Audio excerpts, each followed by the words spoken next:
ህይወት አስቸጋሪ ሆነች እኮ ጀሙ። እውነት ነው። በጣም ተበጠበጥን። ቻሌንጅ በዛብን። ተፈጥሮ አለ በአንድ በኩል እውነት ነው። ከዛ ደግሞ የኑሮ ውድነቱ ነዳጁ ደግሞ ሌላ ታሪክ ውስጥ ገብቷል። በዛው ሰው ደግሞ በራሱ እጅ ጦርነት እየቀሰቀሰ እርስ በርስ ይፋጃል። ኧረ ምንድነው ቤተሰብ የተፈጠረ ያለ ነው ላይ እውነት ነው። ሶስተኛ ዓለም ጦርነትም የመጣ ነው እያሉ እያስፈራሩ ነው። ሰላም እንደምን አላችሁ ቤተሰቦች? በሰሞኑ አነጋጋሪ ጉዳዮች ተመልሰናል። እነዚህ ጉዳዮች ላይ ሀሳብ እንሰጣለን። ወደ መጀመሪያው ስንመጣ በጣም አሳዛኝ ዜና እንደ ሀገር ተፈጥሯል አይደል? እውነት ነው። አርባ ምንጭ ላይ የተፈጠረው አርባ ምንጭ አካባቢ የተፈጠረው ይሄ በከባድ ዝናብ ምክንያት የመሬት መንሸራተት ኩልፎ ወንዝ ባይዘው እኔ አውቀዋለሁና ሻወር ምናምን ወስድበት ነበር። አርባ ምንጭ ለእኔ እንደ ሁለተኛ ከተማዬ ነው። እዛው እኛ አካባቢ ቅርብ ስለሆነ እንዲሁም አክስቴ ያለች በጣም ወዳት ማሜ የምትባል ማሜን አታውቂያት? ባንካ ብላክ አሜሪካ። ግን በጣም አሳዛኝ ዜና ሰምተናል። አርባ ምንጭ ላይ የኩልፎ ወንዝ በመሙላቱና ኃይለኛ ዝናብ በመጣሉ ምክንያት አሁን ኦልሞስት ከ50 ተሻግሯል የሟቾች ቁጥር። በእውነት በጣም አሳዛኝ ዜና ነውና ተፈጥሮ ምን አርገነህ ነው? በጣም ከጥቂት ወራት በፊት ነው አይደለ?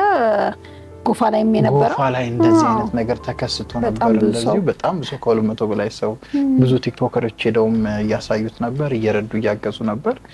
አሁን ላይ ለአርባ ምንጭም እርዳታ እየተሰበሰበ ነው። በዚህ አጋጣሚ እንረዳዳ የሚል መልእክት እናስተላልፋለን። ግን በቃ ይሄ ነገር ተደጋገመ። እኛ ሀገር ደግሞ የተፈጥሮ አደጋ ተከስቶ አያውቅም እኮ በነበር ሬድ ነው በጣም። እኔ ድሮ ልጅ እያለሁ ድሬዳዋ ላይ አይደል በጣም ልጅ እያለን ታስታውሳለህ? በቃ እሱን ነው የማስታውሰው። ከዛ ውጪ እንዲህ በቃ ትልቅ ሆኜ እስካድግ ድረስ እንደዚህ ነገር አልነበረም። ህዝቦይ ንስሐ ግቡ፣ ኃጢአታችን በዝቷል። በቅርብ መሬት መንቀጥቀጥ ነበር። እውነት ነው። በቅርብ የሆነ ምናምን አደጋዎች ነበሩ። እንደዚህ በጣም ከባድ ጊዜ ላይ ደርሰናል። አርባ ምንጩ በጣም አዝነናል።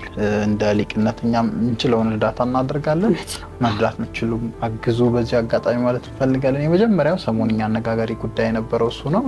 ለሞቱትም ነፍሳቸውን በአጸደ ገነት ያኑርልን፣ ለቤተሰቦቻቸውም መጽናናትን እንመኛለን። ወደ ሁለተኛው ጉዳይ ስንሄድ ዓለም በጦርነት የተናጠች።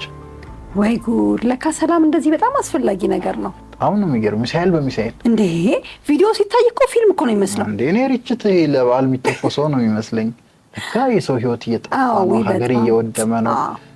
ሶስቱ ሀገራት አሜሪካ ኃያሏ ነች እንግዲህ እናውቃለን። እስራኤልም እሷን አክብረህ ነው እሷማ አለች። እስራኤልን ሆነው ኢራን ላይ በከፈቱት ጦርነት እንደ ቀልድ ነው በነገራችን ላይ የተጀመረው። አሜሪካ ራሱ ጦርነቱ ሲጀመር በ2 ቀን 3 ቀን ጨርሷል ምናምን ነበር ያሉት። እና አሁን እንግዲህ ሳምንት ያልፉት ቀናት 10 ቀን 11 ቀን ምናምን ሆኖታል። በጣም ብዙ ሰዎች 1000 በላይ ሰዎች በኢራን በኩል ሞተዋል እየተባለ ነው። ምንድነው ዓለም ላይ እየተፈጠረ ያለው ቤተሰብ?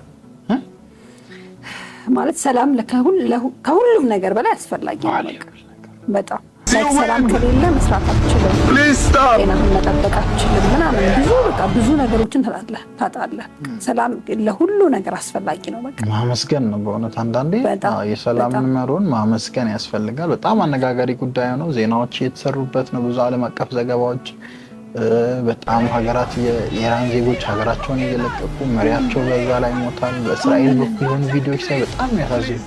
እባክሽ ኢራን ተይ፣ ከእስራኤል ውጭ ሌላ ሀገር የለንም፣ የትም ሄጃ የለንም፣ ኢራን ተይ ምናምን የሚል ቪዲዮ እያየሁ ነበርና የሰው ልጅ ለምን እንደዚህ እንደተጨቃከነ ይገርመኛል። አንዳንዴ ይህን ያህል ማይል ርቀት ድረስ ለምንድን ነው የምንሄደው? ግን በእውነት አሁን ይሄ እንደ ሊቅነት እንግዲህ አእምሮ ነው ዋና ይሄን ሁሉ የሚቀሰቅሰው፣ ምንም ጥያቄ የለው። አእምሮን ኮንትሮል ማድረግ የምንችል ሌላው ቀርቶ ዋና የአሜሪካ መሪ ማን ነው? ትራምፕ አይደል የሚያዘው? አእምሮን በትክክል ኮንትሮል ቢያደርግና ሌላ መንገድ ቢፈልግ አያገኝም ወይ?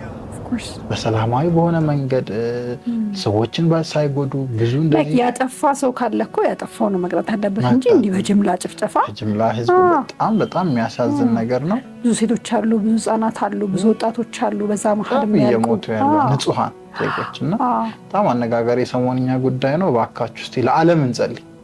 ከኢትዮጵያ አልፈን በእውነት ያው በዚህ አጋጣሚ ሶስተኛ ዓለም ጦርነትም ይጀምራል የተባለ ነው። እነዚህ ከቀጠለ አንዱን የወገነ አንዱ በአንዱ በኩል እንደዚህ ነው። በዚህ ሁለተኛ ወርልድ ዋር ሰከንድ ታውቂዋለሽ?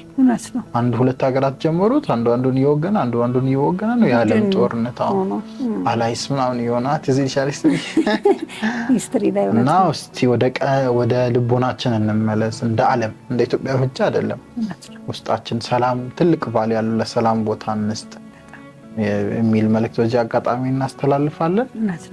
እንዲህ በግሩፕ ያለው ጥላቻ፣ በግሩፕ ያለው ጭፍጨፋ ላይክ ያለ ምንም ምክንያት ሳይኖረው አንዱን የሚጠላበት ዘመን ያብቃ እስቲ ፈጣሪ ደጉን ጊዜ ያምጣልን እኛ እንላለን። ወደ ሶስተኛው ሰሞንኛ ጉዳይ ስንሄድ ነዳጅን እናገኛለን። ላይክ አሁን ከጦርነቱ ጋር ተያይዞ የመጣ ነገር እኮ ነው ባይዘወይ።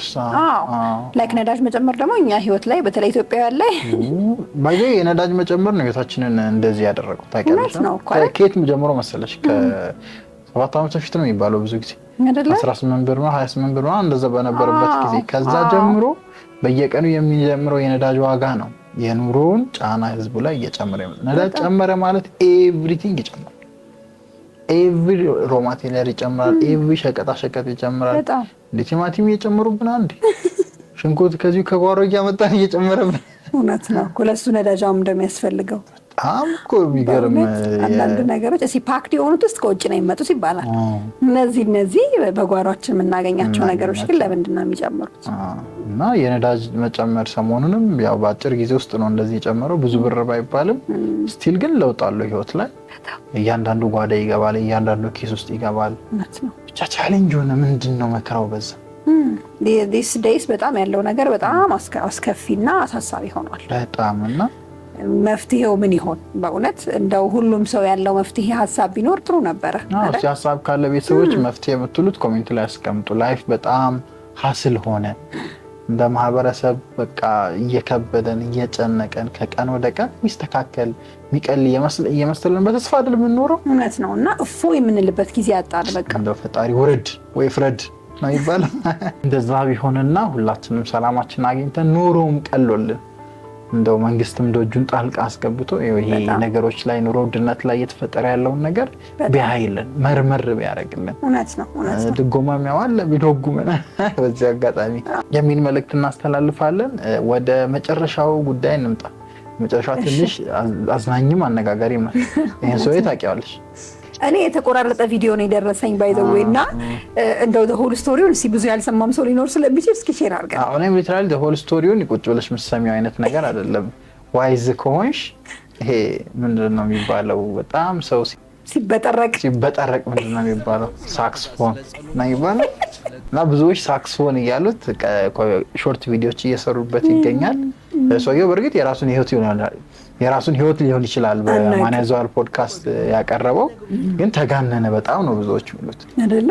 እና በቃ ፊልም ይመስላል የሚያወራው ነገር። ለምሳሌ እና ካቦ እንደነበር በጊዜው የዛኔና ባይዘው ቪዲዮም ሼር ያደረገው እሱን ነው። መጀመሪያ ላይ ጥሩ የታየለት ቪዲዮ እኔ ዱርዬ ነበርኩ አልጠቀመኝም ዱርዬነትን ተው ወጣቶች ምናምን የሚል ነበር ኮንሴፕቱ መጀመሪያ ፖድካስት ላይ ከመቅረቡ በፊት። ኦኬ ቲክቶክ ላይ ፖስት አድርጎ ነው መጀመሪያ እንደዛ አይነት ቪዲዮ እና ይሄ ጭስነኛ አራዳ ነኝ ያላችሁ የምታረጓቸው ነገሮች አያዋጡም፣ ወደ ራሳችሁ ተመለሱ ምናምን የሚል ነገር ነበር የሚሰራው። ግን ፖድካስቱ ላይ ያወራቸው ነገሮች በጣም ያስደነግጡ ነው እና በጣም ይሄ እንዴት ነው የኮሎምቢያ ጋንግስተሮች ምናምን የዕፅ አዘዋዋሪዎች ምናምን የሚፈጥሩት ስቶሪ የለም እንደዛ ነው። ሜክሲካንስ ምናምን ፊልም ላይ ሲሄድ ምን ይላል መሰለሽ? መንገድ ላይ ሲሄድ በ6 ሞተሮች ተከብቤ ነው የሚሄድ እኔ ከኋላ በመኪና ምናምን ላይ ከዛ ፒፒፒ ያርኩ እንዴ የት ነው ኢትዮጵያ ውስጥ ነው ብላም ታያለሽ።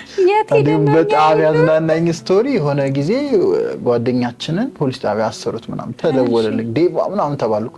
የስ መጣው ምናምን ሲያወራ ብታይ በቃ የሆነ ቦስ በቃ ሀገሪቱ መሪ ነው ምናምን ነው የሚመስለውና እዛ ፖሊስ ጣቢያ ሄድኩ አለ። በቃ ሳላስጠጣ ወደ ኋላ ነው የገባሁታል ፖሊስ ጣቢያ ወደ ኋላ። ከዛ እየተኮሱብኝ ምናምን እየነዳው በእግረኛ መንገድ ሄድኩ ምን እረብስ ነው ታሪኩ። በጣም ብዙዎችን የሚያዝናና ታሪክ ነበር። ሳክስ ነው እያለው ሙዲ ያዙበት ነበር ብዙዎች።